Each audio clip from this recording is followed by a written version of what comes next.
Lecture में concepts of bending stress बताया था, जिसमें बेंडिंग स्ट्रेस क्या होता है, बेंडिंग स्ट्रेस के हम फ्लेक्सुरल फार्मूला से कैसे निकालते हैं, फ्लेक्सुरल फार्मूला में आई का कॉन्सेप्ट क्या है, वाई का कॉन्सेप्ट क्या है, ये सब सारे चीज़ कॉन्सेप्ट्स हमने फर्स्ट लेक्चर में देख लिए थे, जिनका यूज़ अब नेक्स्ट लेक्चर में होने वाला है।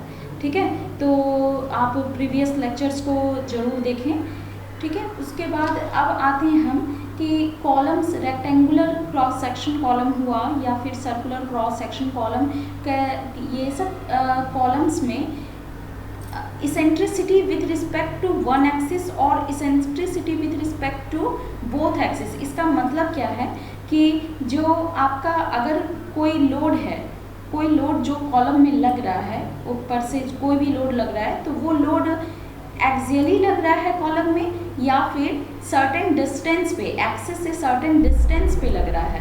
तो एक्सिस से अगर सर्टेन डिस्टेंस पे लगेगा, इसका मतलब ये है कि इसेंट्रिसिटी, कुछ इसेंट्रिक डिस्टेंस पे वो कॉलम से एक्ट कर रहा है, कॉलम के एक्सिस से एक्ट कर रहा है। ठीक है, तो हमें यही केस यहाँ पर देखना है कि इसेंट्रिसिटी एक एक्सिस से केवल कुछ डिस्टेंस पे है या फिर दोनों एक्सिस से कुछ डिस्टेंस पे लोड एक्ट कर रहा है। ठीक है, तो इस लेक्चर में हमें क्या देखना है कि एक एक्सिस से कुछ डिस्टेंस पे अगर लोड एक्ट करेगा कॉलम में, तो हमारा कंबाइंड स्ट्रेस क्या होगा, कंबाइंड स्ट्रेस क्या होगा, और कंडीशन फॉर नो टेंशन, जैसा कि हमने प्रीवियस लेक्चर में भी बताया था कि कॉलम में कोई भी टेंशन डेवलप नहीं होना चाहिए। अगर कॉलम में कंबाइंड स्ट्रेस है, वो अगर टेंसाइल नेचर का किसी भी जो पार्ट में हो गया, तो वो कॉलम फेल कर जाएगा, क्योंकि column is strong in compression not in tension.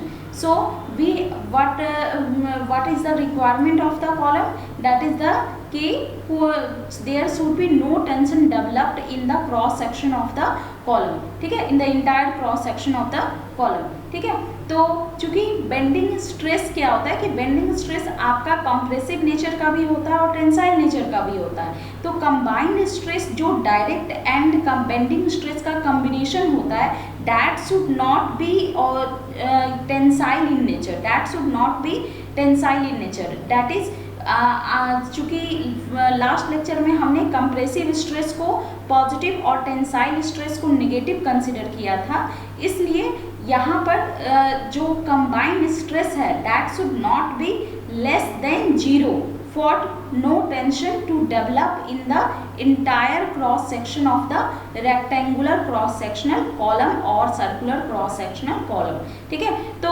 ये सब सारा चीज़ हम अब ये नेक्स्ट देखते हैं धीरे धीरे।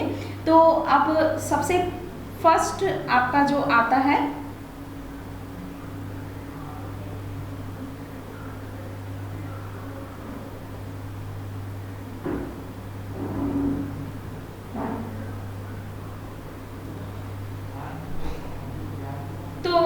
फर्स्ट आपका आता है eccentrically loaded columns when column with uniaxial bending moment. Uniaxial bending moment का क्या मतलब है कि एक एक्सिस से ही कुछ डिस्टेंस पे लोड एक्ट कर रहा है, बोथ एक्सिस पे नहीं, एक एक्सिस पे लाई कर रहा है और दूसरे एक्सिस से कुछ डिस्टेंस पे लोड एक्ट कर रहा है। ठीक है, तो यहाँ पर जैसा एक एग्जांपल हमने लिया कि ये जैसे कॉलम हम यहाँ पर देख रहे हैं, इस कॉलम में लोड कहाँ पर एक्ट कर रहा है, बिल्कुल सेंट्रली एक्ट कर रहा है कि बोथ एक्सिस, दोनों एक्सिस के मिड में एक्ट कर रहा है। इसका मतलब क्या है कि बोथ एक्सिस का क्या मतलब है कि ये एक्सिस की बात हम नहीं कर रहे हैं, इसके क्रॉस सेक्शन, इसका क्रॉस सेक्शन अगर हम देखें यहाँ पे, अगर हम कहीं कट कर देते हैं इसको, अगर हम इस तरीके से इसको कट कर देते हैं तो क्या होगा,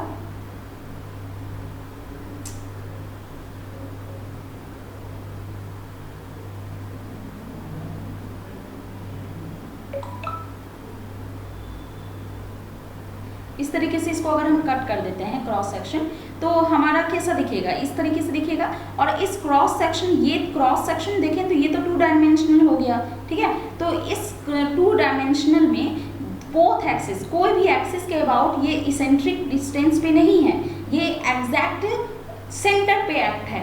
तो इसलिए ये क्या हो गया, एक डायरेक्ट एक्सियल लोड लगा रहा है, यानी डायरेक्ट एक्सियल का स्ट्रेस क्रिएट कर रहा है। डायरेक्ट नॉर्मल स्ट्रेस क्रिएट कर रहा है। लेकिन चूंकि क्या होता है, जैसे स्ट्रक्चर, कोई भी स्ट्रक्चर है तो वहाँ पर ऐसा तो नहीं है कि स्ट्रक्चर हमेशा जिस कॉलम, जो भी कॉलम्स हैं सारे कॉलम में केवल एक्सियल लोड ही लगेंगे, कुछ इसेंट्रिक लोड भी लगते हैं। तो उस इसेंट्रिक लोड के कारण क्या कंबाइंड स्ट्रेस डेवलप होगा, उस कंबाइंड स्ट्रेस को हम यहाँ पर फाइंड आउट करेंगे। ठीक है, तो इस फर्स्ट केस में आपका है column with uniaxial bending moment, यानी एक एक्सिस से सर्टेन डिस्टेंस पे बेंडिंग लोड एक्ट कर रहा है।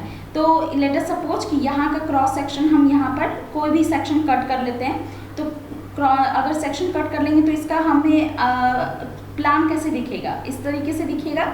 ठीक है, तो इस प्लान का लेट अस सपोज कि ये डायमेंशन बी है और इसका विड्थ एक तरह, इसका एक्स एक्सिस वाला डायमेंशन बी है और इसका आउट ऑफ द प्लेन वाला डायमेंशन, ये आउट ऑफ द प्लेन अगर देखें तो आउट ऑफ द प्लेन कुछ थिकनेस रहेगा ना, तो उसका डायमेंशन एच है। ठीक है, और सपोज कि ये जो एक्सिस आपका ये लॉन्गिट्यूडनल एक्सिस, इसको जेड जेड एक्सिस मान लेते हैं। इस एक्सिस से हमारा कोई अभी लेना देना नहीं है, हमारा किस एक्सिस से लेना देना है, तो जो क्रॉस सेक्शन हम कट कर रहे हैं उस क्रॉस सेक्शन में कौन कौन एक्सिस है। तो ये अगर जेड जेड एक्सिस हो गया तो उस क्रॉस सेक्शन में इसका हॉरिजॉन्टल एक्सिस को लेट अस सपोज कि एक्स एक्स एक्सिस मान लिए और इसका वर्टिकल एक्सिस को वाई वाई एक्सिस मान लिए। ठीक है, तो ये था आपका कि एक कॉलम है उसका क्रॉस सेक्शन को हम कैसे दिखा रहे हैं। अब यहाँ पर लोड एक एक्सिस पे एक्ट हो रहा है और दूसरे एक्सिस से कुछ इसेंट्रिक डिस्टेंस पे एक्ट हो रहा है, यानी ये यहाँ पर ई डिस्टेंस पे एक्ट हो रहा है। ठीक है, तो वाई एक्सिस से पी लोड ई डिस्टेंस पे एक्ट हो रहा है और एक्स एक्सिस पे लाई कर रहा है। तो इसका क्रॉस सेक्शन कुछ इस तरीके से दिखेगा। ठीक है, अब जब जैसे कि हमने प्रीवियस लोड में भी बताया था कि अगर किसी लोड को आपको सर्टेन डिस्टेंस पे, सर्टेन पॉइंट पे शिफ्ट करना है, सर्टेन पोजीशन पे, तो आप क्या करते हो, जो लोड एक्ट कर रहा है, जिस डायरेक्शन में एक्ट कर रहा है, सेम लोड उसी वहाँ पर ही एक्ट हो जाएगा और मोमेंट भी एक एक्ट करेगा। जो किस डायरेक्शन में एक्ट करेगा, तो सेम लोड हम यहाँ पर भी ड्रॉ कर देंगे और इस लोड के एरो से इस लोड के एरो तक चलेंगे। तो ये हमारा कौन सा डायरेक्शन हो रहा है, एंटी क्लॉकवाइज, यानी यहाँ पर मोमेंट कौन सा डायरेक्शन में क्रिएट हो जाएगा, एंटी क्लॉकवाइज। तो this column is equivalent to, हम दिस कॉलम कर सकते हैं जहाँ पर लोड एक एक्सियली पी लोड एक्ट कर रहा है in compressive and also a moment is acting here with magnitude p into E distance पे है तो p इंटू ई। ठीक है, तो ये हो गया आपका कि अब ये फाइनल एक कॉलम हो गया। अब इस कॉलम में आपको कंबाइंड स्ट्रेस फाइंड आउट करना है। ठीक है, यहाँ पर एक डायरेक्ट लोड है और एक मोमेंट है। तो अब डायरेक्ट लोड के कारण क्या होगा, direct stress, direct normal stress create होगा सिग्मा टी, और मोमेंट के कारण क्या होगा, बेंडिंग स्ट्रेस डेवलप होगा। तो डायरेक्ट स्ट्रेस तो अगर देखें तो वो तो through out the cross section क्या होगा, कंप्रेसिव इन नेचर होगा, पॉजिटिव इन नेचर होगा। ठीक है, पॉजिटिव होगा चूंकि कंप्रेसिव स्ट्रेस को हम पॉजिटिव ले रहे हैं। और बेंडिंग स्ट्रेस के कारण अगर देखें तो बेंडिंग स्ट्रेस के कारण कहीं कंप्रेसिव नेचर होगा, कहीं टेंसाइल नेचर होगा। अब कहाँ पर ये कंप्रेसिव इन नेचर होता है और कहाँ पर टेंसाइल इन नेचर होता है वो हम देखते हैं यहाँ पे। ठीक है, तो जैसा कि हमने प्रीवियस लेक्चर में भी ये बताया था कि जिस साइड लोड एक्ट करे, यानी जिस तरफ इसेंट्रिसिटी रहे उस तरफ ऑलवेज बेंडिंग स्ट्रेस के कारण कंप्रेसिव नेचर का स्ट्रेस डेवलप होता है। ठीक है, क्या बोले हमने, जिस साइड इसेंट्रिसिटी रहता है, ऑब्वियसली जिस साइड अगर लोड एक्ट करेगा उसी साइड तो उस लोड का इफेक्ट ज़्यादा होगा ना। तो ये क्या होगा, इस साइड में आपका कंप्रेसिव नेचर का होगा ये लोड, और इस साइड में आपका क्या होगा, टेंसाइल नेचर का होगा बेंडिंग स्ट्रेस। ठीक है, तो अब यहाँ पर अगर हम देखें तो यहाँ पर सिग्मा इज इक्वल टू क्या हो जाएगा, सिग्मा डी प्लस माइनस, और you can write it sigma D plus only plus sigma B. ठीक है, सिग्मा डी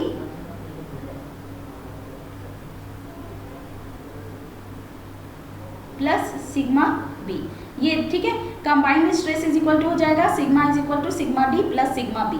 अब सिग्मा डी तो हमेशा पॉजिटिव होगा क्योंकि ये कंप्रेसिव इन नेचर है, और सिग्मा बी क्या होगा, तो सिग्मा बी पॉजिटिव भी हो सकता है, निगेटिव भी हो सकता है। अब ये पॉजिटिव और निगेटिव होगा, तो जैसे हम अगर पॉजिटिव इसका एक्सप्रेशन देखें, यहाँ मैक्सिमम नहीं, सिग्मा पॉजिटिव की बात कर रहे हैं और यहाँ मिनिमम नहीं, सिग्मा निगेटिव की बात कर रहे हैं, ठीक है। तो लेट अस सपोज कि हम एक पॉइंट यहाँ पर इस कॉलम की क्रॉस सेक्शन में ले लेते हैं जिस पॉइंट का कोऑर्डिनेट है एक्स वाई, ठीक है।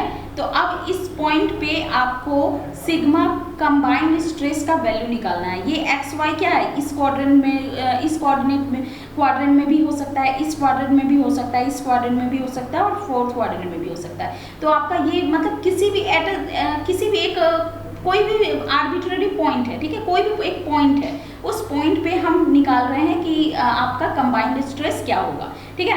तो कंबाइंड स्ट्रेस अगर हम देखें, सिग्मा पॉजिटिव की वैल्यू अगर देखें तो क्या होगा, sigma D plus sigma B यानी P by A. Sigma D क्या हो गया, पी लोड है, तो पी लोड के कारण क्या हो गया stress, P by A is the area of cross section of the rectangular B column, ठीक है। तो P by A is the direct stress और सिग्मा B क्या हो जाएगा, तो अब सिग्मा B यानी कि जो आपका एक्सप्रेशन फ्लेक्सुरल फार्मूला में क्या होता है, M by I is equal to sigma by Y. तो सिग्मा इज इक्वल टू क्या हो जाता है, M वाई बाई आई। अब यहाँ पर I क्या लेंगे, Y क्या लेंगे, मोमेंट तो सेम रहेगा P इंटू ई, I क्या लेंगे और Y क्या लेंगे ये डिपेंड करता है, ठीक है। तो अब जैसा कि हमने लास्ट लेक्चर में बताया था बेंडिंग स्ट्रेस के में कि आई क्या लेते हैं, जिस एक्सिस के अबाउट आपका मोमेंट रहता है उसी एक्सिस के अबाउट आपका मोमेंट ऑफ इनर्शिया भी रहता है, ठीक है। तो यहाँ पर मोमेंट किस एक्सिस के अबाउट है, आपका किस एक्सिस से डिस्टेंस है, ये Y Y distance, Y Y axis से ही डिस्टेंस है, यानी मोमेंट आपका वाई वाई एक्सिस के अबाउट है। यहाँ पर मोमेंट आपका क्या होगा, यहाँ से इस तरीके से ये मूव करे, रोटेट करेगा, तो मोमेंट क्या होगा, वाई वाई एक्सिस के अबाउट है, तो यानी कि आपका आई जो मोमेंट ऑफ इनर्शिया है वो भी वाई वाई एक्सिस के अबाउट होगा। अब आई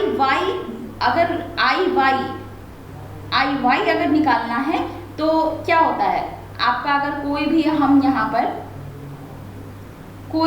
हम यहाँ पर ले लेते हैं, चलिए हम नेक्स्ट स्लाइड में दिखाते हैं।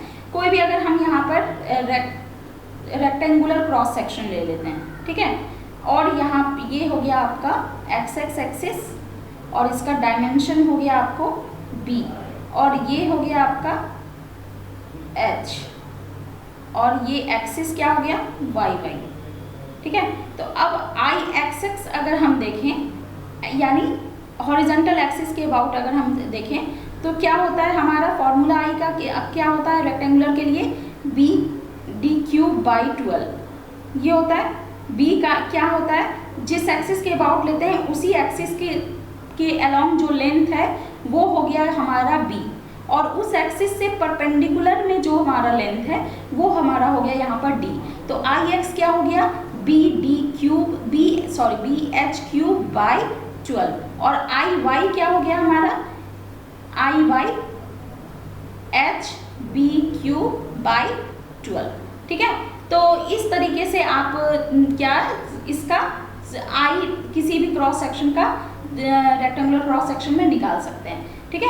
तो यहाँ पर आई वाई क्या हो जाएगा, आई वाई इस एक्सिस के अबाउट अगर मोमेंट ऑफ इनर्शिया देखें तो क्या होगा, एच बी क्यू बाई 12 और आई एक्स क्या हो जाएगा, आई एक्स अगर देखें तो आई एक्स तो बी एच क्यू बाई 12, ठीक है।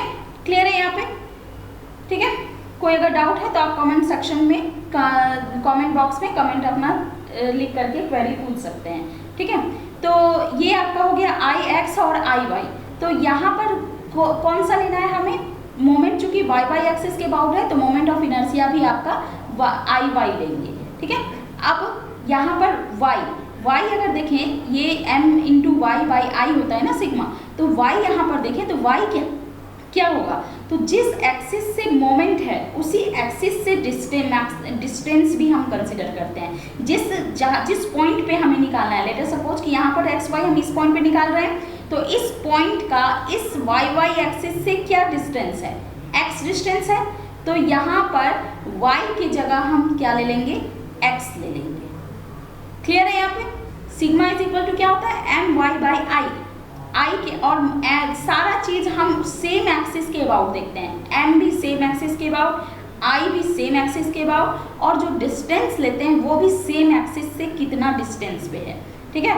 तो वाई वाई एक्सिस के अबाउट हम आई भी लेंगे, यानी आई वाई भी आई वाई ले लेंगे, और वाई हमारा क्या होगा, तो इस एक्सिस से इस पॉइंट, कोई भी एक पॉइंट जिस पॉइंट पे हम निकाल रहे हैं उस पॉइंट का डिस्टेंस इस एक्सिस से क्या होगा, तो x डिस्टेंस है, यानी यहाँ पर हमारा क्या हो गया, m into X by I Y, ठीक है। तो यहाँ पर p by A plus m क्या है, p into E M into X by I Y, ठीक है। और सिग्मा नेगेटिव क्या होगा, सेम, प्लस केवल पॉजिटिव की जगह नेगेटिव हो जाएगा, यानी p by A minus P E X by I Y. Clear है यहाँ पे। तो ये था आपका कंबाइंड स्ट्रेस, आप निकाल दिए, ठीक है। अब ये जो स्ट्रेस है सिग्मा माइनस वाला, ये किस साइड में एक्ट होगा, ऑब्वियसली इस जिधर इसेंट्रिसिटी नहीं है उधर एक्ट होगा, यानी इस साइड में आपका निगेटिव बेंडिंग स्ट्रेस डेवलप होगा, ठीक है। तो सिग्मा माइनस का एक्सप्रेशन जो है वो इस साइड में आएगा, और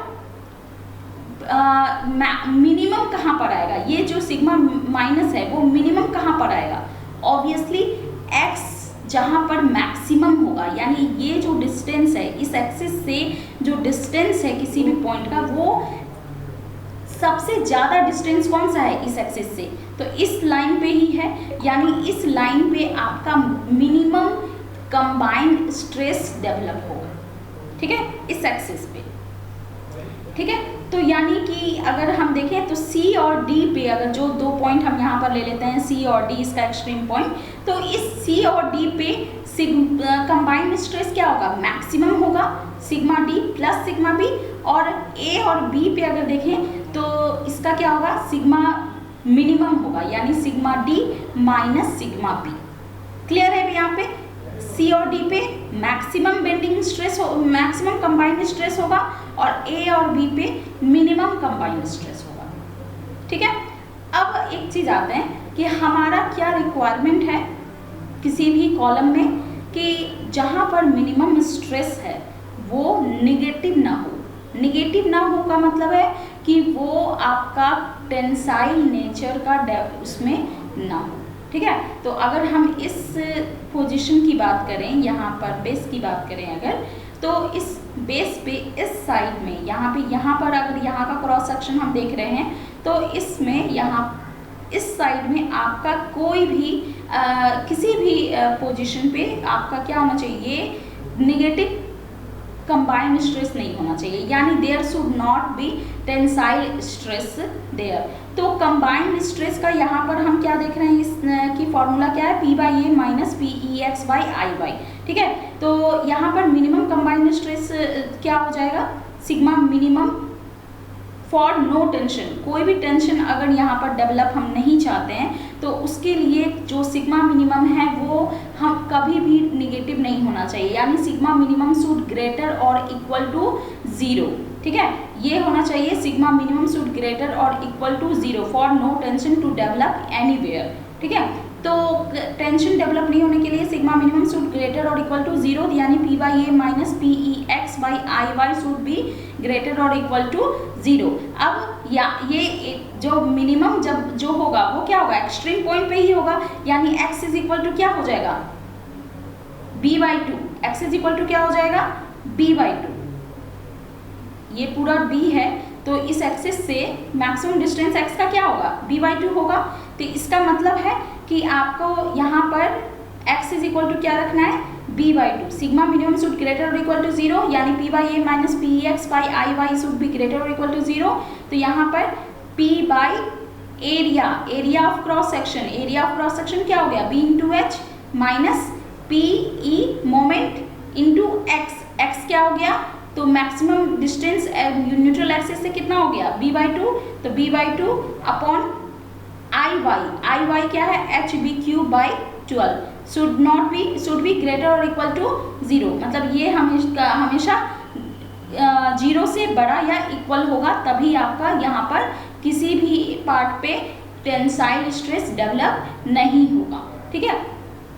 तो यहाँ पर क्या हो गया, P by B H common ले लिया हमने, तो क्या बचा ब्रैकेट में 1 माइनस 6 to 12, यानी कि क्या हो गया, ये 6 हो गया तो 6 ऊपर चला जाएगा, तो 6e by B should be greater और इक्वल टू 0। ठीक है, तो ये हो गया p by B H into 1 minus 6e by B should be greater और इक्वल टू 0। तो p बाई बी एच तो हट जाएगा, तो बचेगा क्या यहाँ पे 1 minus 6e by B should be greater और इक्वल टू 0, यानी क्या हो गया e शुड बी लेस और equal to b by 6, e should be less और इक्वल टू b बाई 6, यानी for no tension to develop condition क्या आया हमारा, e शुड बी लेस और इक्वल टू b बाई 6।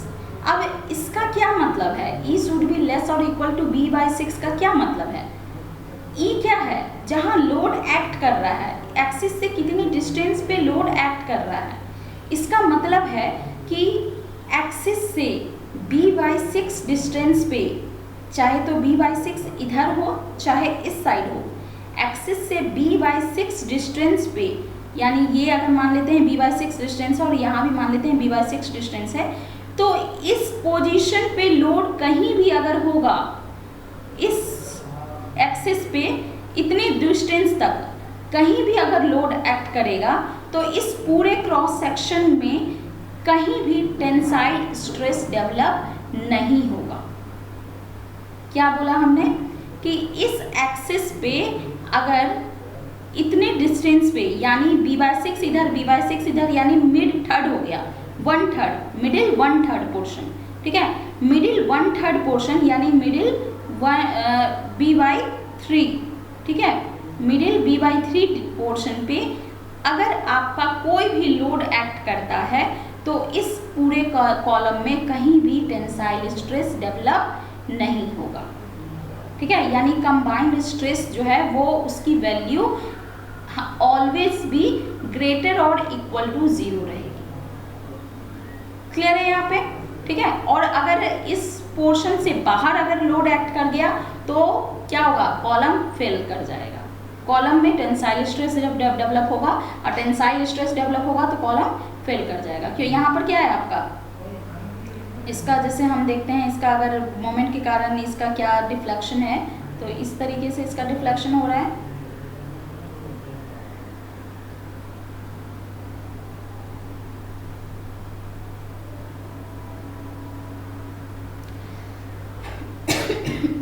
ठीक है, तो यहाँ पर इस तरीके से अगर इसका डिफ्लेक्शन हो रहा है तो क्या होगा कि अगर टेंसाइल स्ट्रेस डेवलप हो गया तो ये अपने बेस से उठ जाएगा।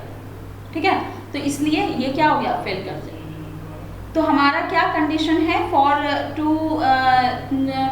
For no failure of column, क्या कंडीशन है, सबसे पहला जो हम फाइंड आउट कैसे करते हैं, for no tension to develop in column sigma minimum should always be greater और इक्वल टू 0, बिकॉज यहाँ पर हमने टेंसाइल स्ट्रेस को नेगेटिव कंसिडर किया है। इसका मतलब अगर ये नेगेटिव हो गया सिग्मा मिनिमम का वैल्यू तो वो क्या हो जाएगा, टेंसाइल स्ट्रेस वहाँ पर डेवलप हो जाएगा। तो sigma minimum should always be greater और इक्वल टू 0, तो उससे क्या हमारा कंडीशन आया कि E शुड बी लेस और इक्वल टू b बाई 6, यानी मिडिल 1/3 पोर्शन में आपका कोई भी अगर लोड होगा तो इस पूरे कॉलम में कोई भी स्ट्रेस टेंसाइल स्ट्रेस डेवलप नहीं होगा।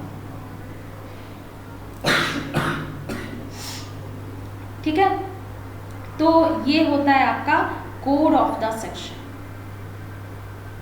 Middle core of the section, और दिस इज आपका क्या हो गया, ये मिडिल 1/3 रूल, जो आपका इसेंट्रिसिटी है कि मिड 1/3 में कोई भी लोड अगर एक्ट करेगा तो कोई टेंसाइल स्ट्रेस पूरे क्रॉस सेक्शन में डेवलप नहीं होगा।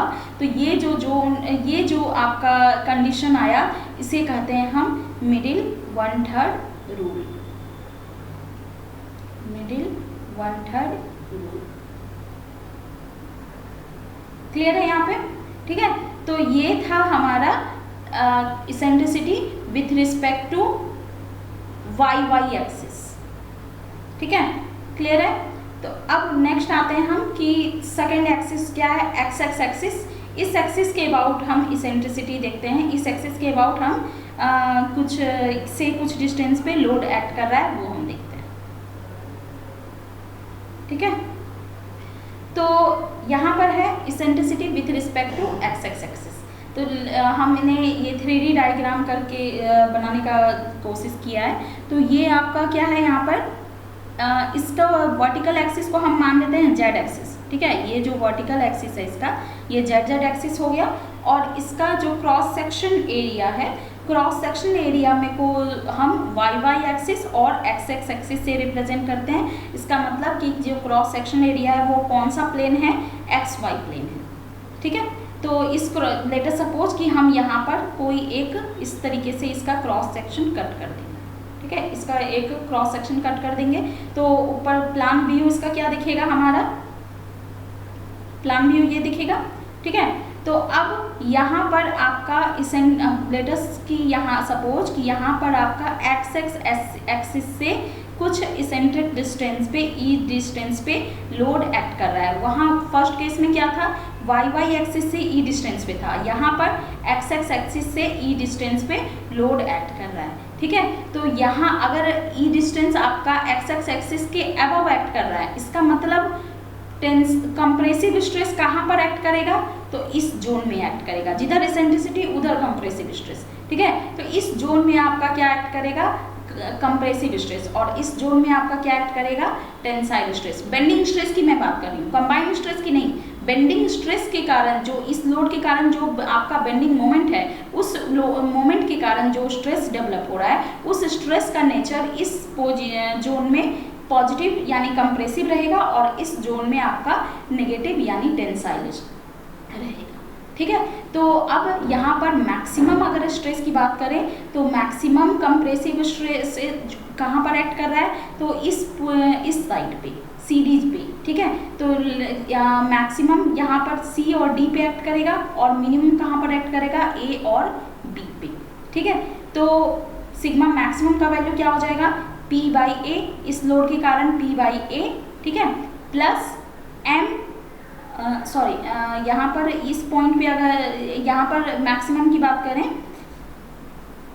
हाँ मैक्सिमम की बात करें तो y का डिस्टेंस लेंगे ना हम। ठीक है, क्योंकि इस एक्सिस से डिस्टेंस लेना है, इस एक्सिस से डिस्टेंस लेना है, क्योंकि मोमेंट क्या है, इसी सेम एक्स एक्सिस के अबाउट है, तो I भी एक्स एक्सिस के अबाउट लेंगे, IX, और y डिस्टेंस जो न्यूट्रल एक्सिस से डिस्टेंस लेते हैं वो कितना डिस्टेंस है, मैक्सिमम पॉइंट की बात करें तो कितना डिस्टेंस पे है। अगर इसका आपका मान लेते हैं कि ये आपका h है और ये आपका b है। ठीक है, तो यहाँ पर मैक्सिमम कितना है, h का वैल्यू, y का वैल्यू मैक्सिमम x एक्सिस से h/2 यानी इंटू h/2। ठीक है, और यहाँ मिनिमम में भी अगर देखें तो मिनिमम में भी क्या होगा, यहाँ A और B पे मिनिमम एक्ट करेगा, तो ये यहाँ पर y का वैल्यू क्या हो जाएगा, h/2। ठीक है, और m का वैल्यू p इंटू E। ठीक है, तो ये था आपका eccentricity with respect to X axis. तो ये हमने देख लिया कि ये with respect to one axis अगर इसेंट्रिसिटी रहता है, वन यानी column with uniaxial bending moment अगर रहेगा, तो हम कैसे कंबाइंड स्ट्रेस फाइंड आउट करेंगे, कहाँ पर मैक्सिमम कंबाइंड स्ट्रेस डेवलप होगा। अगर एक्स एक्सिस के अबाउट इसेंट्रिसिटी रहा तो हाँ, जिस साइड में इसेंट्रिसिटी रहेगा यानी यहाँ पे सी और डी पे मैक्सिमम हो गया, और अगर यही इसेंट्रिसिटी यहाँ पर रहता, ठीक है, अगर लोड मान लो यहाँ पर एक्ट करता, तो यहाँ ए और बी पे मैक्सिमम कंबाइंड स्ट्रेस डेवलप होता, और सी और डी पे मिनिमम कंबाइंड स्ट्रेस डेवलप होता। ठीक है, क्लियर है। तो ये था हमारा eccentricity with respect to one axis. अब नेक्स्ट लेक्चर में हम देखेंगे eccentricity with respect to both axis, यानी column with biaxial bending moment. ठीक है, column with biaxial bending moment. तो ये दिस लेक्चर इज ओवर।